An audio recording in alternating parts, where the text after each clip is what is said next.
ईश्वर का स्मरण है और मंत्र हमारे सामने स्वस्ति वाचन का रखेंगे। स्वस्ति वाचन का एक मंत्र लेता हूँ, ज्यों का त्यों पुस्तक से मैंने उठा ली है। इसमें कहीं कहीं अपेक्षित होगा, करेक्शन देख लेंगे जब इसका रूप बनाऊंगा मैं। अब ये आपके सामने पांचवा है मंत्र। 4 मंत्र हमने अध्ययन कर लिया था। ऋग्वेद का जो प्रथम सूक्त था उसके 2 मंत्र हमने अध्ययन किया था और उसके पश्चात हमारे सामने 2 बड़े मंत्र भी आए थे, उनका भी हमने अध्ययन किया। और उस प्रकरण में अब पांचवा जो मंत्र है वो हमारे सामने है। मंत्र की थोड़ी बढ़िया व्याख्यान होना चाहिए, यह अभिप्राय रहता है, इसलिए सीट बनानी जरूरी होती है। देखते हैं बिना सीट के कहाँ क्या क्या है। मंत्र पाठ सभी करते हैं मिलकर के। ओम विश्वे देवा अनु अद्य आस्वस्ताये वैश्वानरो वसुरग्निः स्वस्ताये देवा आवन्त्रिभवः स्वस्ताये स्वस्ति नो रुद्रः पात्वं हसः। ओम शांति शांति शांति। उस परम पिता को नमन है जिसके कारण से, जिसकी प्रेरणा से हमारा यह सत्र आज संपादित हो रहा है। आप सभी लोगों को भी विशेष नमन है, धन्यवाद है, क्योंकि आप लोग उपस्थित नहीं होते तो थोड़ा जो ईश्वर परक चिंतन हम करते हैं वो सौभाग्य भी नहीं मिलता। समय तो यूं बर्बाद हो रहा है, लेकिन कुछ समय हम सार्थक कार्य में लगाते हैं, इसलिए आप और ईश्वर सभी धन्यवाद के पात्र हैं। वेद में हमने मंत्र पढ़ा, ये संदर्भ उसका सामने है। विश्वे देवानु अद्या स्वस्ताये। जो अद्या शब्द है ये वैदिक प्रयोग होता है, तो इसका संस्कृत प्रयोग अद्य है। अब एक विषय क्लियर कर देना चाहता हूं। संस्कृत शब्द का अर्थ है जो संस्कारित है। तो संस्कारित से क्या अभिप्राय है कि जो वैदिक संस्कृत में जो व्यापक व्याकरण का ज्ञान था, जैसे अस्मिन हव्या जुहोतन, अस्मिन शब्द कुछ होता नहीं है तो अस्मिन हव्या क्यों लिखा है, तो अस्मिन शब्द है। तो इस तरह इदंतो मसी, कहीं कहीं मसी अत्वारंभम न जिब्रयो अरारंभ सवस्पते उस्मसी त्वा सदस्त्या। सी तो गच्छसी अर्थ में लगता है, लेकिन वेद में उस्मसी त्वा सदस्ता, उस्मामी, इस अभिप्राय से उस्मसी शब्द का प्रयोग होता है, मैं तुम्हारी कामना करता हूं, इदंतो मसी आदि सूत्र से। तो इस तरह वैदिक व्याकरण व्यापक था। तो व्यापक वैदिक व्याकरण को संस्कारित करके एक सीमित परिधि में जो भाषा अपना स्वरूप स्थापित की उसी का नाम संस्कृत है। तो किसी से संस्कारित हुई ये भाषा, किससे ना, वैदिक संस्कृत से संस्कारित हो करके केवल 2000 धातुओं में सिमटने वाली जो संस्कृत भाषा है वो लोक संस्कृत। हमें उसी में थोड़ा हमारा प्रवेश है, लेकिन वास्तविक रूप से संस्कृत जो है तो वह वैदिक संस्कृत का ही वाचक है, लेकिन हमने संस्कृत को संस्कारित भाषा समझ करके लोक संस्कृत के अर्थ में प्रयोग किया है। तो अब देखते हैं, अद्या का अर्थ है, वैदिक शब्द है तो इसलिए अद्य। तो अद्य यानी आज। आज क्यों? क्योंकि ईश्वर का जब स्मरण हो आता है, ईश्वर के लिए जब आप मेडिटेशन करते हैं, ईश्वर के लिए जब समय निकालते हैं चिंतन के लिए, तो महत्वपूर्ण अवसर होता है। आगे विस्मरण की स्थिति में हम चले जाते हैं। तो ऋषि एक व्यंजना होती है। यहाँ हमारी धर्मा मैडम बैठी है, वो शायद ये हमारी संतोष मैडम भी ये साहित्य शास्त्र की ज्ञाता है। एक एक शब्द में महत्वपूर्ण कड़ियां होती है। तो अद्य शब्द रावण कहता है जीवत्य हो रावण, अरे स्वप्यत्रैव निहंति राक्षस कुलम। एक ही व्यक्ति वो संपूर्ण राक्षस कुल का विनाश कर रहा है। जीवत्य हो रावण अहो रावण रावणे जीवती सती। एक ही रावण में जीवित हूं, केवल मैं रावण जीवित हूं, लेकिन एक ही व्यक्ति राक्षस कुल को मार रहा है। यहाँ जो अहो शब्द है, यहाँ बड़ी व्यंजना है, रावण की बड़ी पीड़ा को व्यक्त कर रहा है एक शब्द। तो यहाँ जो ऋषि की जो भावना है अद्य से स्पष्ट हो गया, कल नहीं, परसों नहीं, इस जन्म में नहीं, मुझे आज ही इन सभी चीजों की पूर्ति है ईश्वर। हो सके मेरी पात्रता परख करके आप कर लीजिए। मुझे अपने पे भरोसा नहीं है, तो कब क्या हो जाए, तो मनस्थिति हो जाए। तो आज ही मुझे आपके इन सभी स्वरूपों से प्रार्थना है, तो मुझे कल्याण प्रदान करें, शांति प्रदान करें, स्वस्ति प्रदान करें।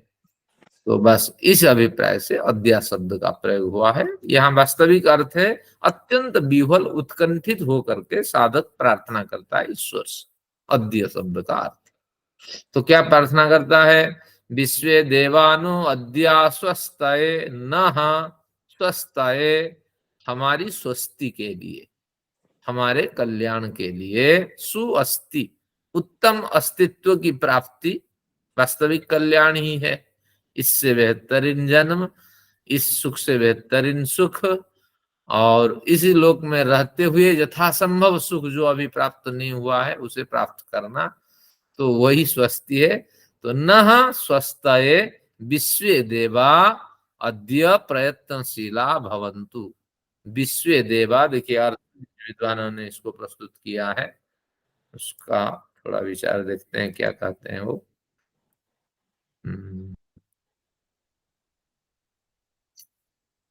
हम्म, अभी भी कुछ लोग हैं हमारे साथ।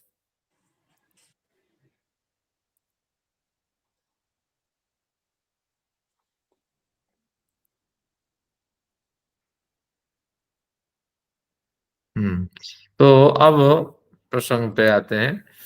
विश्वे देवाः, समस्त देवा, देवाः विद्वांसु वही देवा, इस तरह हमने मान लिया है कि जो विद्वान लोग होते हैं वो देवता लोग होते हैं, लेकिन देवता से जड़ चेतन समस्तों का, सभी पदार्थों का ग्रहण हो जाता है, जो केवल प्राणी कल्याण के लिए कुछ ना कुछ देते रहते हैं, प्रतिदान में कुछ लेना नहीं चाहते। तो केवल ब्राह्मण ही देवता नहीं है, सभी देवता है, या विद्वान ही देवता नहीं है।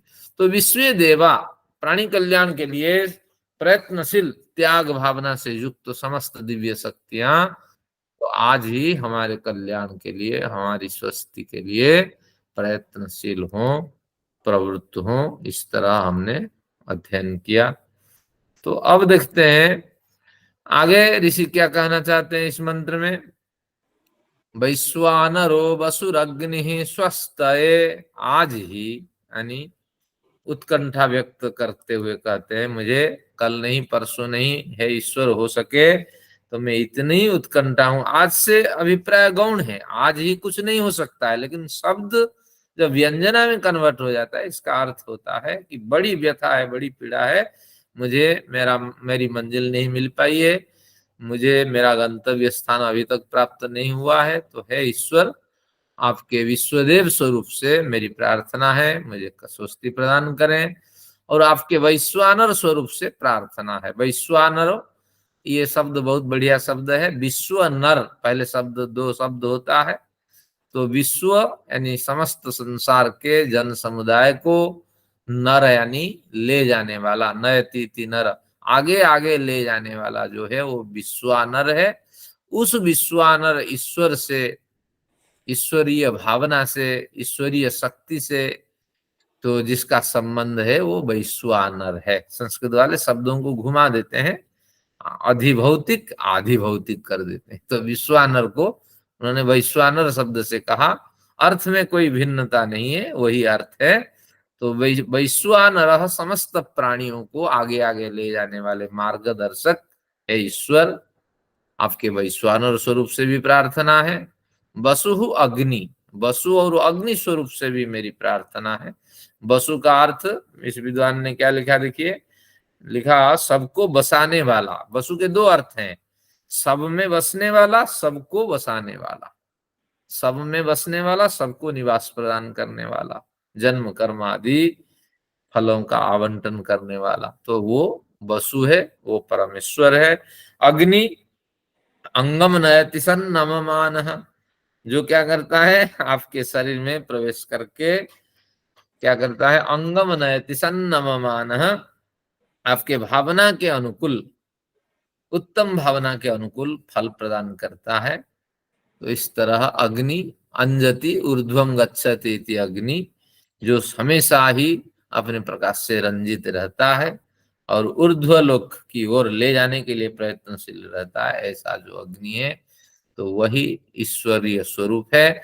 तो वैश्वानर स्वरूप से, वसु स्वरूप से, अग्नि स्वरूप से नः स्वस्तये अद्य सर्वे देवाः देवस्वरूपाणि सर्वाणि वा प्रयत्नशीलानि भवन्तु।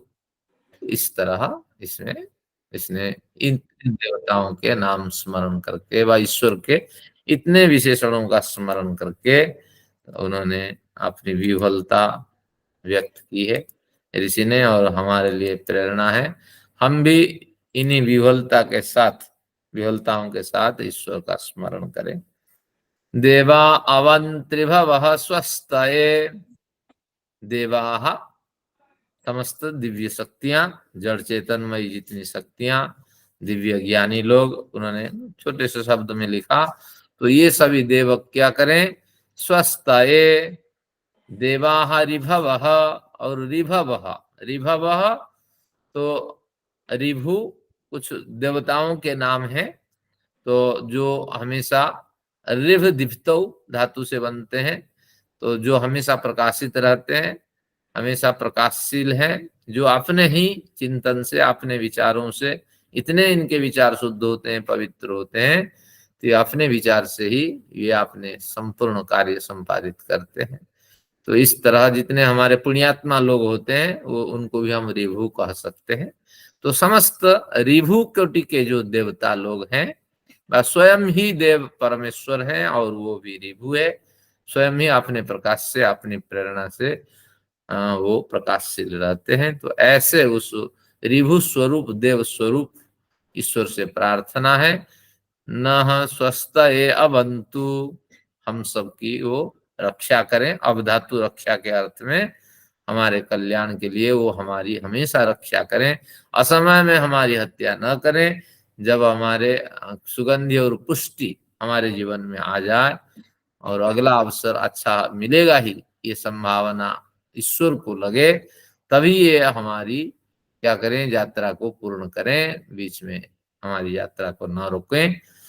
फिर आगे कहते हैं, क्योंकि बार बार जन्म लेने से माँ बाप के ऋणी बनेंगे, और ऋण चुकाते चुकाते फिर अगला जन्म, उसके अगला जन्म, तो इसलिए यही जन्म अंतिम हो जाए, इस भावना से इसमें प्रार्थना की गई कि देवता, ऋभु स्तर के देवता से भी हमारी प्रार्थना है, हमारे कल्याण के लिए, हमारी स्वस्ति के लिए, न अवंतु, वे हमारी रक्षा करें। स्वस्ति नो रुद्रः पात्वंहसः पातु अंहसः, रुद्र देव से भी प्रार्थना है, जो स्वयं रोता भी है और रुलाता भी है। रुलाता है कर्म फल दे करके प्राणियों को रुलाता है, रोता है इसलिए क्योंकि हजारों साधन उपलब्ध कराने के बाद व्यक्ति में परिवर्तन नहीं हो रहा है। अविद्याग्रसित व्यक्ति होगा तो कहाँ परिवर्तन आएगा। एक कथा भी सुनी जाती है, इसमें बढ़िया रोचक कथा है। एक व्यक्ति हमेशा, कथा तो ऐसी है, हमेशा विचार करता था कि कुछ मिल जाए सड़क पे, मेरी किस्मत बदल जाए। तो जा रहा था तो उसके मन में आया एक बार कि जब कुछ नहीं मिला, बार बार इधर उधर देख के जाता है, जैसे बजाज साहब उठते ही 5 मिनट तो देखते हैं, तब नीचे ऊपर सब, तो इस तरह चारों ओर वो देख करके जा रहा था। तो लेकिन एक दिन उसके मन में विचार आया, आज तो आंख बंद करके जाऊंगा, क्योंकि ईश्वर कुछ देता नहीं है, बस मंदिर में जा करके उपासना स्थल में जा करके ही आंखें खोलूंगा। तो बस, तो किसी व्यक्ति ने अपना पर्स छोड़ा था, कुछ पैसे होंगे, लेकिन वो भी उसको नहीं मिला, क्योंकि उसके ऊपर चढ़ के वो चला गया था आंख बंद करके, जाने वाला व्यक्ति। तो इस तरह ये कथाएं सुनी जाती है।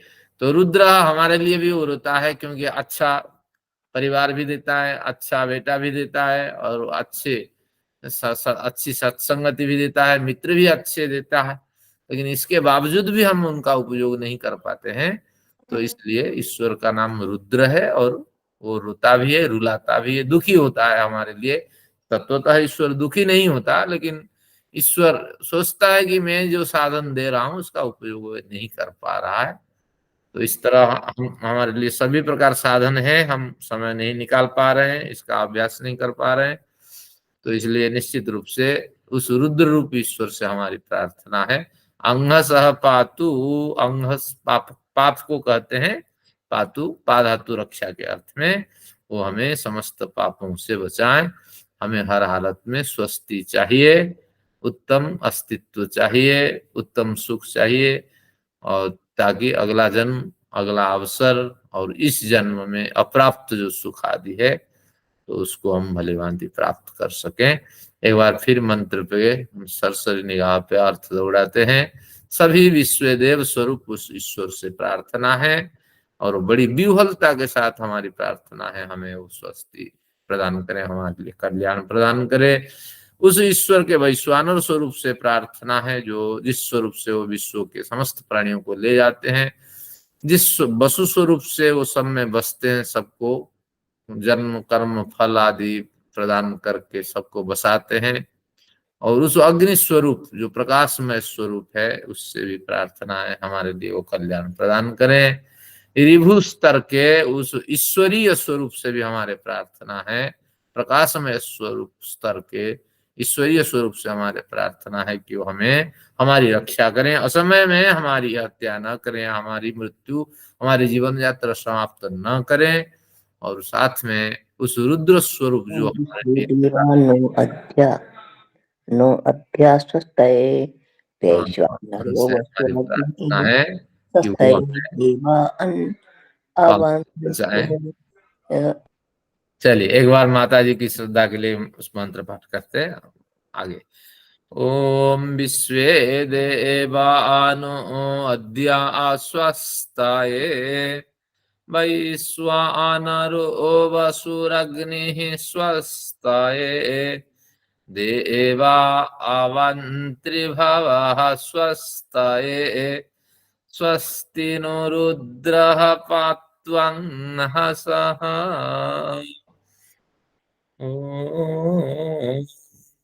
चलिए कुछ अध्ययन हो गया। अब हमारे सामने आज का विषय है, देखते हैं। न्याय शास्त्र की कल के प्रकरण के लिए, पिछली कक्षा के प्रकरण के लिए अनुराधा जी का तो हमेशा धन्यवाद करना चाहिए, और आज विशेष रूप से धन्यवाद, क्योंकि उन्होंने विषय को बिना सीट के होते हुए भी बढ़िया स्पष्टीकरण किया। 10 सूत्रों को उन्होंने स्पष्ट किया। सूत्रों का सार इतना था। पूर्व प्रकरण आप देखेंगे, आज हम पढ़ेंगे पृष्ठ 444 से सूत्र संख्या, गलत कहा, पृष्ठ 440 से बया साहब, और सूत्र संख्या जो आज पढ़ेंगे 56 नंबर सूत्र है मेरी पुस्तक में। सूत्र का प्रारंभ है ज्ञान योग पद्या देकम मनः, इस तरह ये सूत्र का प्रारंभ है। अब पूर्व प्रकरण पे थोड़ा नजर डालें। इसमें ये कहना चाहता था कि 2 तरह के गुण हमें दिखाई पड़ते हैं। एक शरीर के साथ गुण जो है, नील पीत हरित श्याम आदि गुण है, वो तो शरीर के साथ हमेशा विद्यमान रहता है।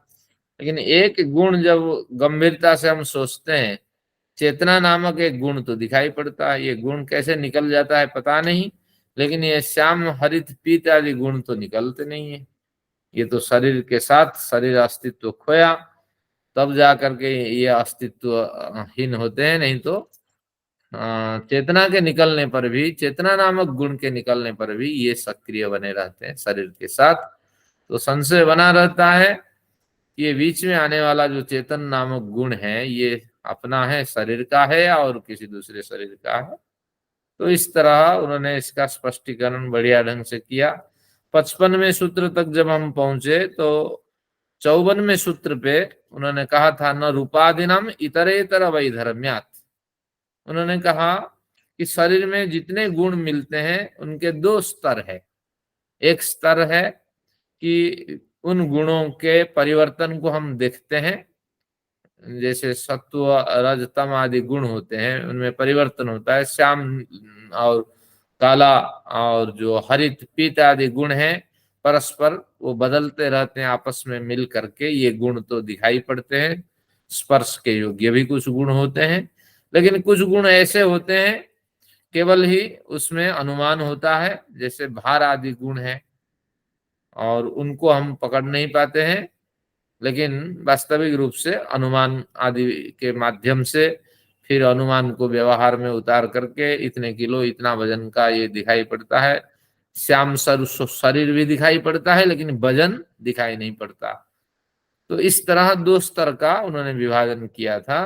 तो इसी तरह आप समझ लेना एक तीसरा गुण भी जो है चेतन, तो जैसे ये भार आदि शरीर का होता है, ये भी एक गुण है गुरुत्व। तो ये गुरुत्व गुण के समान चेतन भी एक गुण है।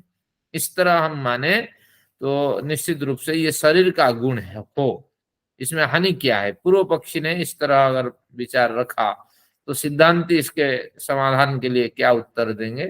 तो सिद्धांती ने बढ़िया इसमें उत्तर दिया 55 में। देखिए, ऐन्द्रियकत्वात्, जितने गुण होते हैं ये इंद्रिय ग्राह्य होते हैं। इंद्रिय ग्राह्य से अभिप्राय है कि नील हरित श्याम आदि हमने इंद्रियों के माध्यम से इन गुणों को देखा। इसके बाद जो गुण नहीं दिखाए गए या जो गुण हमें इंद्रियों के माध्यम से हमने जिन गुणों को नहीं पकड़ पाया, भार इत्यादि जो गुण थे, गुरुत्व, द्रवत्व, हाँ द्रवीभूतता भी हमारे अंदर है, भावना भी तो हमारे अंदर है, वो भी कहाँ पकड़ में आते हैं।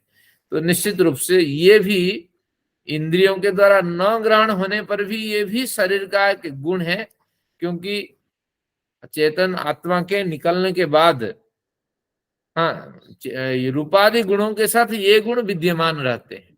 तो इसलिए इनको भी हम इंद्रिय ग्राह्य गुण कहेंगे, जो इंद्रियों से दिखते हैं वे, और जो गुण दिखते तो हैं लेकिन वो न दिखने पर भी शरीर नहीं छोड़ते हैं, तो ये भारादि गुण भी इंद्रिय ग्राह्य गुण है। तो इस तरह उन्होंने ये दो बातें स्पष्ट करने के बाद फिर कहा, लेकिन जो तीसरा गुण है और चेतना है, तो निश्चित रूप से ये साथ छोड़ देने के कारण ये तीसरे स्तर का गुण है। तो दो गुण ही जो हमने बताए थे शरीर में होने चाहिए, एक इंद्रिय ग्राह्य और न होने पर भी शरीर में विद्यमान होने पर भी इंद्रिय ग्राह्यवत, इंद्रिय ग्राह्य इंद्रिय ग्राह्यवत, इस तरह जो दो गुण हैं, इन गुणों में ये चेतना नामक गुण नहीं आ रहा है। ये कब आता है और कब चला जाता है पता ही नहीं है। तो इसलिए ये जो चेतना नामक गुण है, तो इसको हमें एक पृथक अस्तित्व से आया हुआ मानना चाहिए। और वो उस पृथक अस्तित्व क्या हो सकता है, जीवात्मा हो सकता है। तो जीवात्मा का गुण है, तो सारा ज्ञान आदि गुण जो है वो जीवात्मा का ही है। और जीवात्मा अणु परिमाण वाला होने पर भी मन से बुद्धि से अत्यंत सूक्ष्म है। तो इस तरह इन्होंने इसका स्पष्ट प्रतिपादन किया। तो आत्मा, शरीर, इंद्रिय, अर्थ, बुद्धि, तो 5 प्रकरण यहाँ पूरे हो गए। आत्मा, शरीर, इंद्रिय, आत्मा, शरीर, इंद्रिय, अर्थ, अर्थ यानी उनके विषय, आत्मा, शरीर, इंद्रिय, अर्थ, बुद्धि, बुद्धि के बाद मन। मन पर तो कुछ चर्चाएं हो गई, लेकिन फिर एक मन पे उन्होंने क्रम शुरू किया। 4 सूत्र आज मन पे हम लेंगे और कुछ पुराने विचार भी देखेंगे। देखिए क्या कहना चाहते हैं। ज्ञान योग पद्यादेकम मनः, 440 पृष्ठ पर जैसा मिला। ज्ञान योग पद्यादेकम मनः, बड़ा सरल सूत्र है। एकम मनः, मन एक है, ठीक है, सभी शरीर में मन एक है। ज्ञान योगपद्यात, योगपद्य एक साथ, युगपत शब्द से योगपद्य बनता है। तो ज्ञान अयोगपद्यात, ज्ञाना लिखा है, जब तोड़ेंगे अयोगपद्य निकलेगा। तो ज्ञान अयोगपद्यात, अयोगपद्य एक साथ, अयोगपद्य एक साथ न होना। तो ज्ञान का अयोगपद्य संबंध होने के कारण, एक साथ ज्ञानों का ग्रहण न होने के कारण उसको मन कहा जाता है, और वह मन एक है। इसमें दो बातें कही गई, ज्ञान अयोगपद्यात मनः तत्तु एकम मनः, इस तरह दो परिभाषाएं होगी। एक साथ सभी ज्ञानों को ग्रहण जो नहीं करता वो मन है, और वह एक ही होता है। क्यों नहीं ग्रहण करता वजह साहब एक साथ सभी ज्ञानों को? क्योंकि अणु परिमाण वाला है, उसका सामर्थ्य सीमित है। तो जिस विषय में रुचि रखता है उसी विषय में उसको स्मरण रहता है, उसी विषय में उसकी यात्रा होती है। बाकी विषयों में हल्का संबंध होता है। तो इस तरह, और जिसमें हल्का संबंध है, सामान्य संबंध है, वो विस्मृत होता रहता है। तो ये पूरी जो संस्कृत पंक्तियां हैं, इसमें इन्हीं की बातें कही गई, कुछ खास नहीं है, केवल इतना सूत्रकार ने हमें संकेत किया। अब देखते हैं अगला 57 में, न युगपद अनेक क्रिया, न युगपद अनेक क्रियोपलब्धे है, न युगपत अनेक क्रियोपलब्धे है। पूर्व सूत्र सिद्धांति का था। अब हर बार जब नया विषय शुरू होता है, सिद्धांति अपना पक्ष रख देता है, फिर पूर्व पक्षी बन करके विवाद उठाता है, फिर उसका खंडन करके फिर आखिर में स्वपक्ष मनन करता है। इस तरह ये क्रम है। कहीं कहीं पूर्व पक्ष को उठाता है, बाद में अपना पक्ष देता है, ये पक्ष भी है। लेकिन ऐसा जो द्वितीय पक्ष है वो कम मिलता है। लेकिन पहले तो अपना विषय उठाता है, अब सिद्धांत पक्ष रखता है, प्रतिज्ञा वाक्य रख करके, फिर शंकाएं, फिर उसका समाधान। तो अब जब अपना पक्ष रख दिया, मन एक है और अनेक ज्ञानों को एक साथ ग्रहण नहीं करता, तो फिर कहता है न युगपद अनेक क्रियोपलब्ध है। अगर कोई व्यक्ति ऐसा पूछे या पूर्व पक्षी बन करके कोई इस तरह तर्क रखे, न न यानी नहीं, आपने जो बात कही है वो ठीक नहीं है। क्यों? युगपद अनेक क्रियोपलब्ध है, युगपद एक साथ अनेक क्रिया की उपलब्धि देखी जाती है, अनेक क्रिया की उपलब्धि एक साथ देखी जाती है। तो हम कैसे मान लें कि मन एक साथ अनेक विषयों का ग्रहण नहीं करता?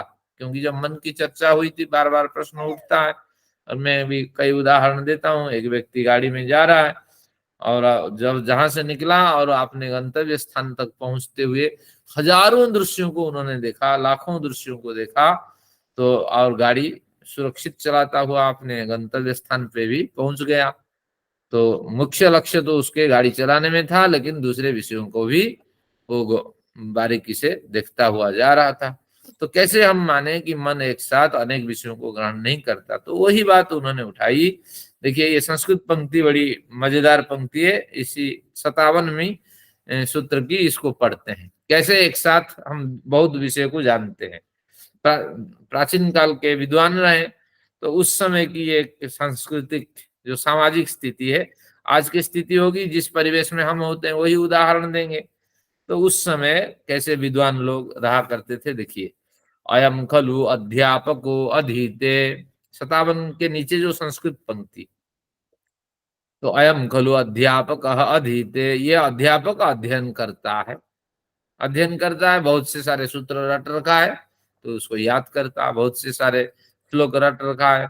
जैसे हम एकांत में होते हैं तो बड़े सूत्र का पाठ करते हैं। कालो मधु कुपित सच पुष्प धनुआ, धीरा बहंती रतिखेदहरा समीरा। हमें खुशी होती है इस तरह श्लोक पाठ करके। केलीवनीयमपि वञ्जुलकुञ्जमञ्जू, ऋदुरे पतिः कथय किं करणीयमद्य। तो इस तरह आप भी पाठ करके आनंद लीजिए। अर्थ भी हम साथ साथ दिमाग दौड़ाते हैं, बड़ा आनंद आता है।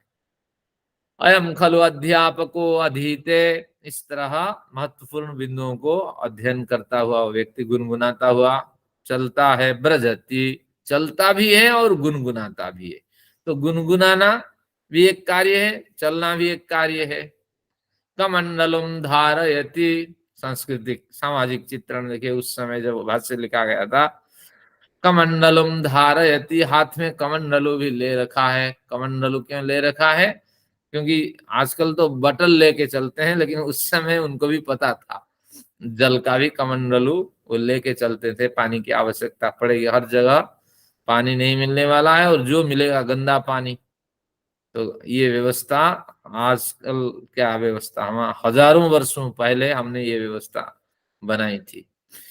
तो अब कमंडलम धारयति, पंथानम पश्यति, और मार्ग को भी देखता है। कितना काम किया, गुनगुनाया, चला, कमंडल धारण किया, और किस रास्ते में जाना है, क्योंकि चप्पल तो होते नहीं थे, कांटे गड़ते थे। तो इसलिए हमारे साथ बड़े लोग बैठे हुए हैं, सबके पैर कांटे गड़े हुए हैं।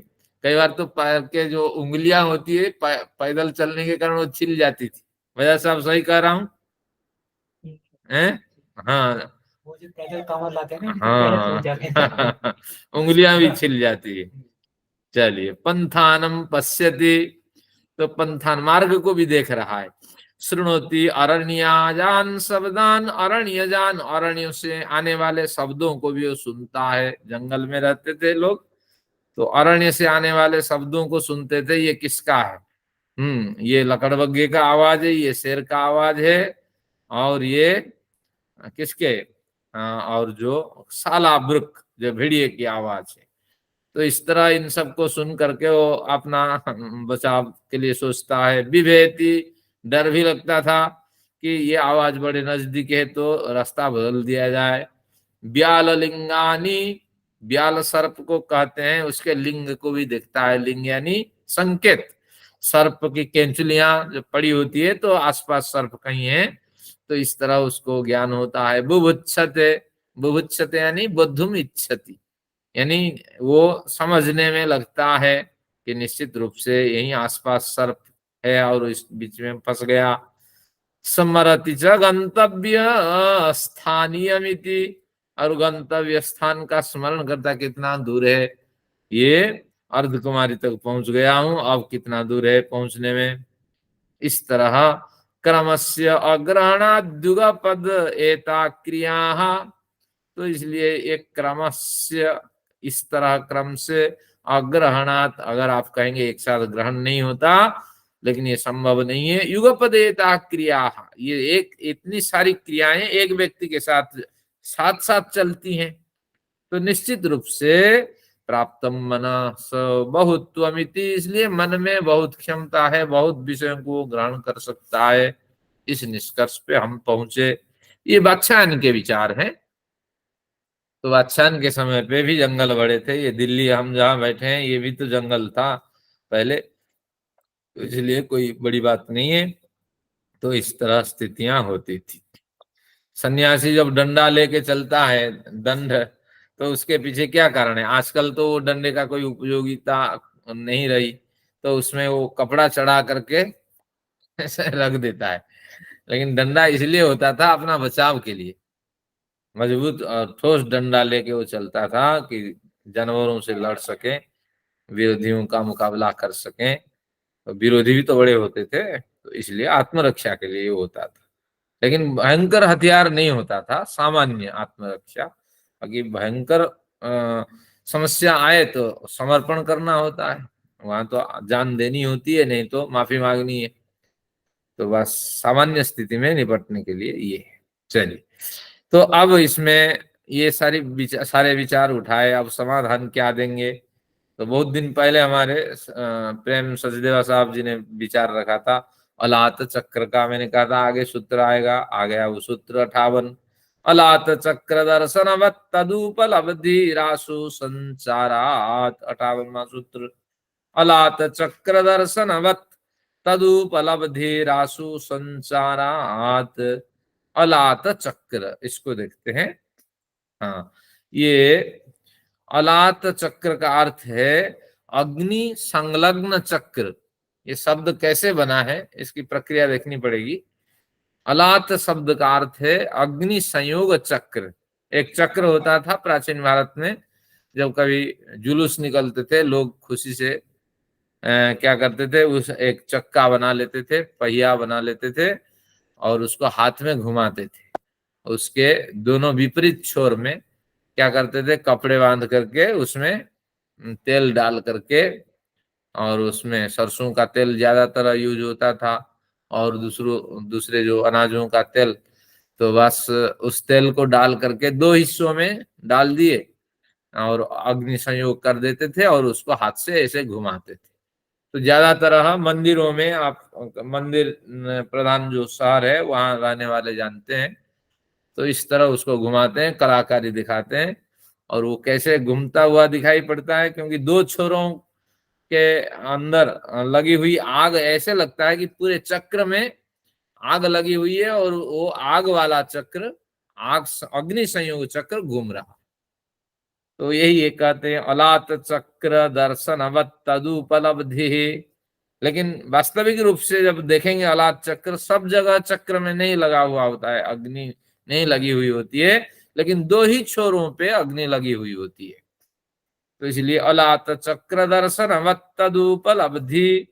तो तत् उपलब्धि, मन की उपलब्धि को, हजार विषयों में मन की उपलब्धि को समझ लेना चाहिए। मन जिन जिन विषयों को ग्रहण करता है, जिन जिन विषयों को प्राप्त करता है, वो अलात चक्र के दर्शन के समान आपको अनुभव हो रहा था। आसु संचारात, आसु यानी शीघ्र, इसके संचार होने के कारण, अलात चक्र के शीघ्र गमन होने के कारण ये सब कुछ हो पाता था। तो इसी तरह मन के साथ जो कुछ क्रियाएं होती हैं वो शीघ्रता से संपादित होने के कारण, जिस क्रिया में रुचि हो गई मन वहां शीघ्रता से जुड़ गया। और जब अरण्य जान शब्दान सुनोती, जब भल्लू और शेर चीता की आवाज, चिंगार सुनता है तो मन थोड़ी देर के लिए शीघ्रता से उधर चला गया। फिर मन डायरेक्शन बदल दिया कि भैया जगह बदल दो, कहीं छिप जाओ, कैसी भी जान बचाओ। तो इस तरह अगर चलता है तो बड़ी शीघ्रता के साथ चलने पर वो फोकस करता है।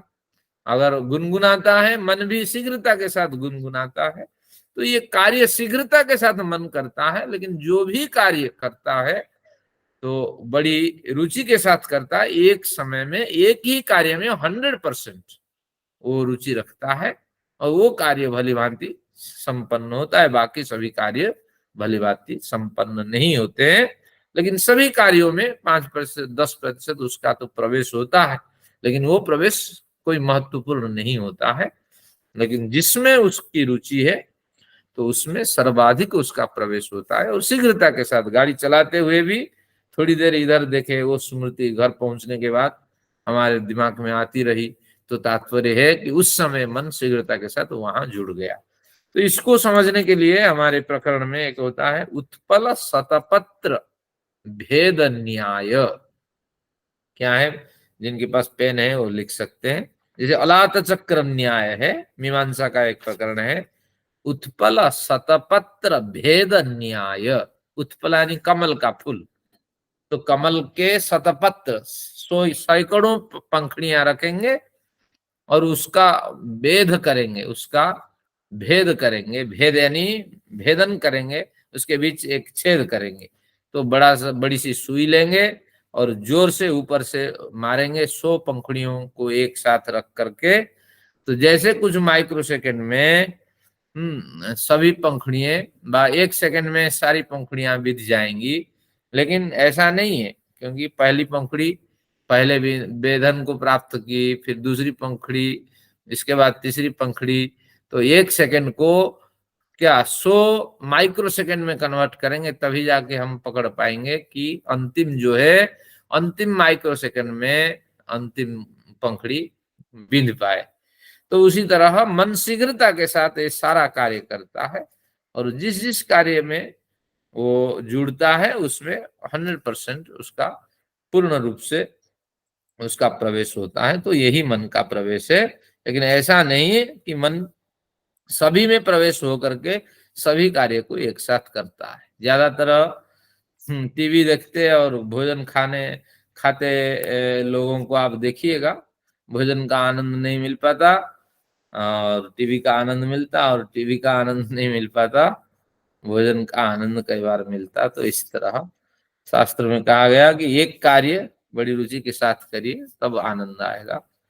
तो इस तरह बहुत से लोग अभी भी चाय पी रहे हैं हमारे साथ जुड़ करके, अभी भी और टीवी देख रहे हैं, विविध क्रियाओं से युक्त हैं। अब तो सब साधक स्तर के आ गए हैं, तो इसलिए इससे ध्यान भटकता है, विषयों में प्रवेश होता है। हमें पहले से सारा कार्य निवृत्त करके पूर्ण प्रयत्न के साथ इसमें समर्पित हो जाना है, तभी इसमें बड़ा आनंद आता है।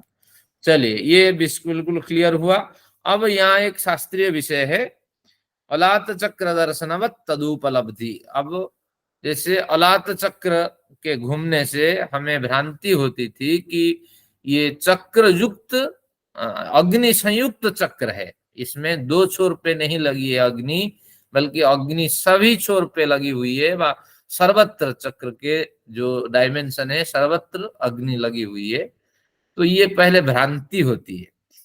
तो भ्रांति से पूर्व पहले अगर भ्रांति होती है तो हम भ्रांति को पुष्ट करने के लिए संशय ज्ञान उत्पन्न करते हैं। तो भ्रांति से संशय, संशय से फिर हम क्या करते हैं, अनुमान और शब्द प्रमाण का प्रयोग करके फिर प्रत्यक्ष की ओर बढ़ते हैं। एक क्रम देखिए क्या है इसमें। सबसे पहले भ्रांति होनी चाहिए। भ्रांति यानी सचमुच ये चक्र घूम रहा है, अग्नि से संयुक्त चक्र घूम रहा है, चारों ओर अग्नि है, ये भला कैसे इसको घुमा रहा है, एक भ्रांति मन में उत्पन्न होनी चाहिए।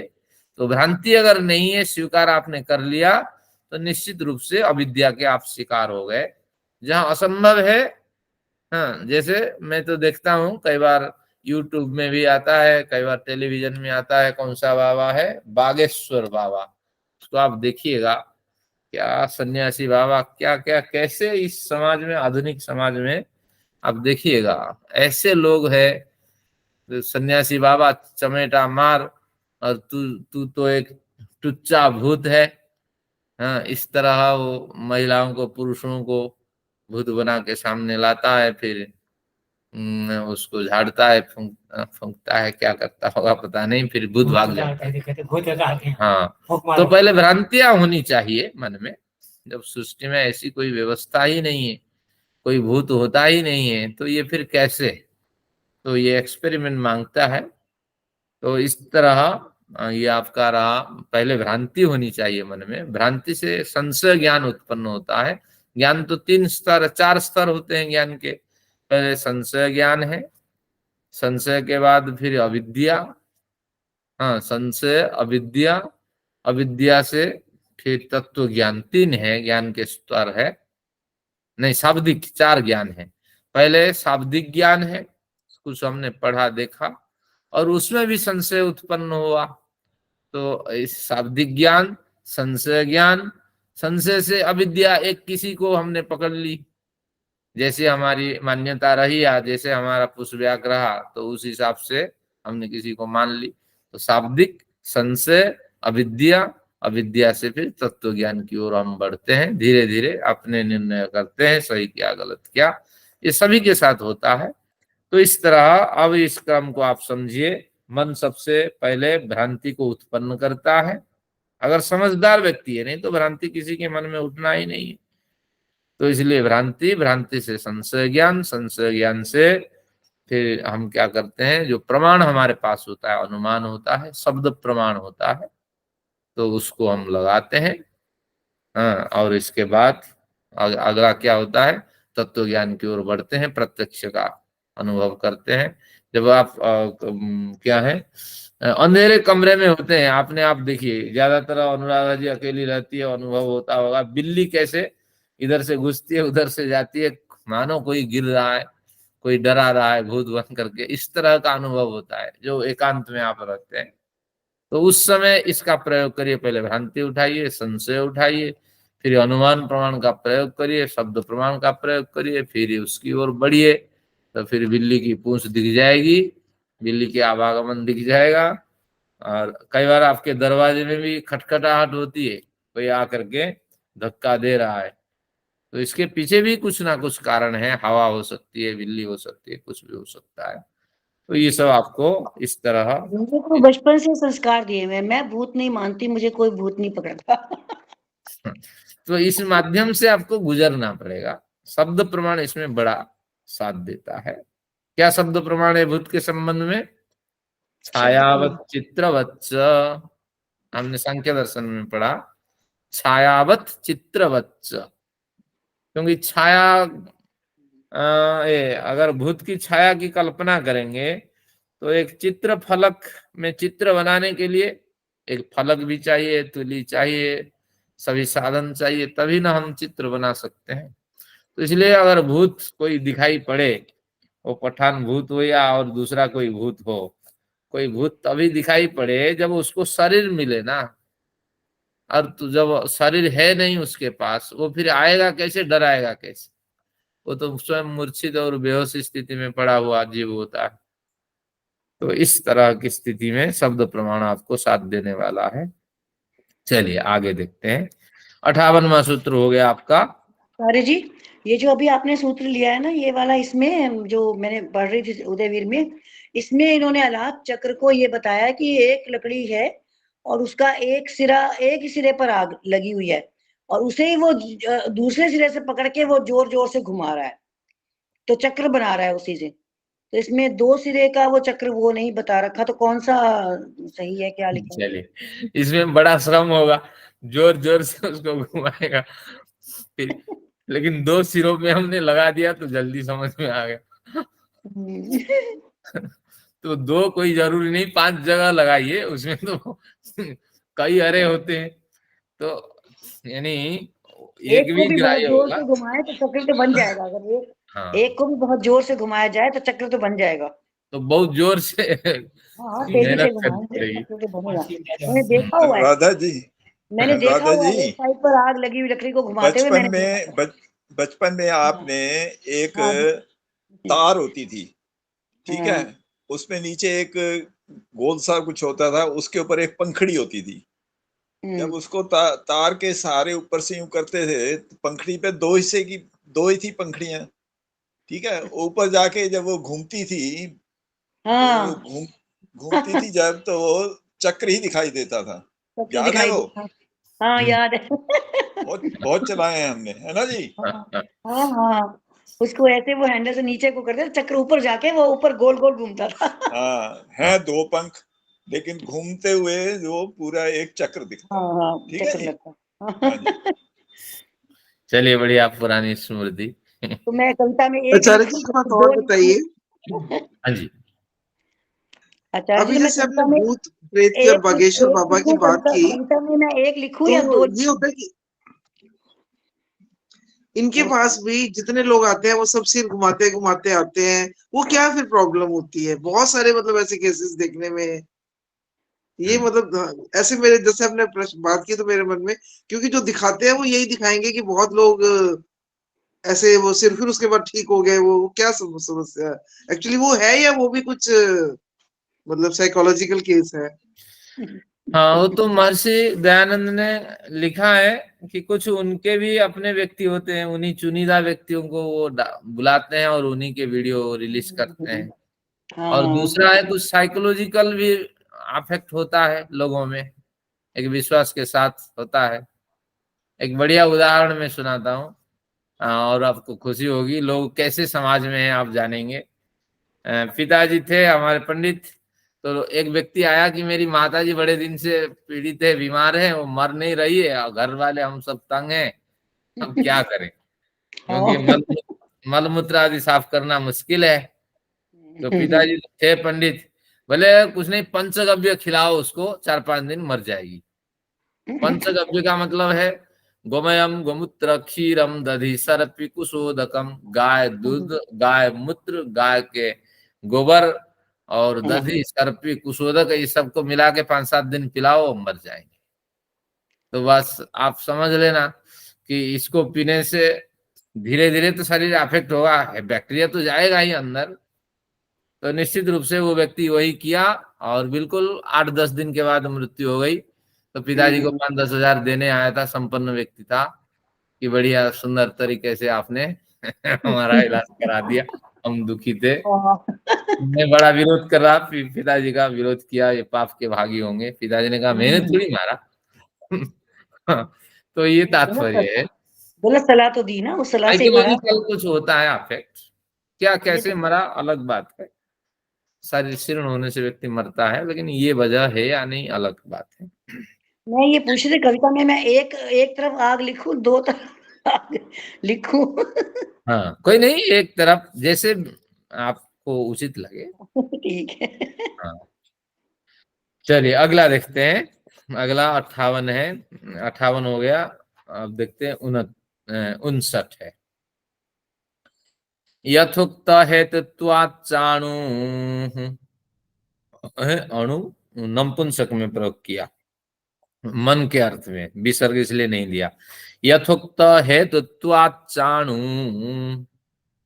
यथा उक्त हेतुत्वात्, यथा उक्त यथोक्त, जैसे हमने कहा है, पहले कह रखा है, वो यथोक्त। तो ऐसे हेतुओं के कारण, जैसे हमने कह रखा है ऐसे हेतुओं के कारण, अणुहु मनः, आपको जोड़ना पड़ेगा, ये ऐसे हेतुओं से युक्त होने के कारण, अणुहु, च जब कहा, च का मतलब है एकम, च का अर्थ एक होगा, और अणु का मतलब है अणु परिमाण वाला मन होगा। सभी पूर्वोक्त हेतु, पूर्व में क्या कहा था कि पूर्व में बताया था यौगपद्यात्, ज्ञान यौगपद्यात्, एक साथ ज्ञानों को ग्रहण न करने से। फिर आगे क्या कहा था, अलात चक्र के समान व्यवहार होने से। और फिर आगे पहले भी कुछ मन के बारे में चर्चा हुई है। तो इन सब को लेकर के जितने हेतुएं बताए गए हैं, तो उन हेतुओं के आधार पर ये मन अणु वाला भी, और उच्च का मतलब एक ही है। तो अणु से अभिप्राय है कि लघु होने के कारण अपने हिसाब से यात्रा नहीं कर सकता है, तो इसलिए एक देशी है, आत्मा के साथ उसका निवास है, और निश्चित रूप से प्रत्येक शरीर में मन एक होता है। और ऐसे जो कमजोर मन है उसको हमें समझ पूर्वक बुद्धि में बढ़िया विचार ला करके उसको आयत्त करके रखना चाहिए। लेकिन कई बार हम उसको खुला छोड़ देते हैं, तो बाहरी चाक चौंध में वो घूमता हुआ बहुत कुछ काम करता है, और कई बार नशा भी पीता है, कई बार जंक फूड भी खाता है, और कई बार क्या क्या नहीं करता। तो मन को पूरे अंकुश लगा करके, इसकी कोई इतनी हिम्मत नहीं, औकात नहीं है कि हमारी समझ से वो बाहर चले जाए, लेकिन उसको नियंत्रित करके हमें रखना चाहिए, खुला नहीं छोड़ना चाहिए। कई करोड़ के एक व्यक्ति गाड़ी खरीद लेता है, और उसका जो प्रीमियम भरता है, किसका, इंश्योरेंस का, तो ये 2 करोड़ की गाड़ी हो, 1 करोड़ की गाड़ी हो, तो 15 लाख उसका सब देता है LIC प्रीमियम। तो फिर वो डर जाता है। हाँ, तो उधर से एक तो कर्जा पे खरीदा हुआ होता है। तो इस तरह मन को कंट्रोल करना चाहिए। वही यात्रा आप कम में कर सकते हैं। अरिस्टोक्रेट बनना कोई आवश्यकता नहीं है जीवन में। अगर अरिस्टोक्रेट बनना है, अध्यात्म में बनना है, तो न्यूनतम साधन के साथ जीवन जिए, मन आयत्त में आता जाएगा। नहीं तो मन तो उच्छृंखलित है ही। तो इस तरह, लेकिन है नहीं मन ज्यादा कमजोर है, समर्थवान कमजोर है, एक देश में रहने वाला और एक ही स्वरूप वाला है, और आत्मा के संपूर्ण नियंत्रण में मन रह सकता है। तो इस तरह संकेत करके मन के विषय में हमें संकेत दिया, मन को हमने एकाग्र किया। देखिए चतुर्थ अध्याय, तृतीय अध्याय समाप्त की ओर है, चतुर्थ अध्याय में हमारा प्रवेश होगा। ये मन को हमने वश में किया ना, तो आप सभी मन को वश में करें। देखिए गृहस्थ जीवन में हम बंधे, तो हम भी कई बार तलाक ले सकते थे, कई बार उच्छृंखलित होके जा सकते थे, लेकिन मन को वश में किया। अरे बंधन तो एक ही हो ना, बार बार बंधन नहीं लेना है। तो इस तरह संकल्प के साथ यात्रा करें। अगली जो प्रवृत्ति, अगला जन्म हमारा अंतिम, यही जन्म अंतिम हो जाए, ईश्वर से इस तरह प्रार्थना करें। आज का सत्र समाप्त करते हैं। कोई आज विशेष अध्ययन का अवसर नहीं रहा। आप सभी का धन्यवाद। अब शांति पाठ करते हैं, फिर अगला नया विषय आएगा, फिर हम रिवाइज भी करेंगे।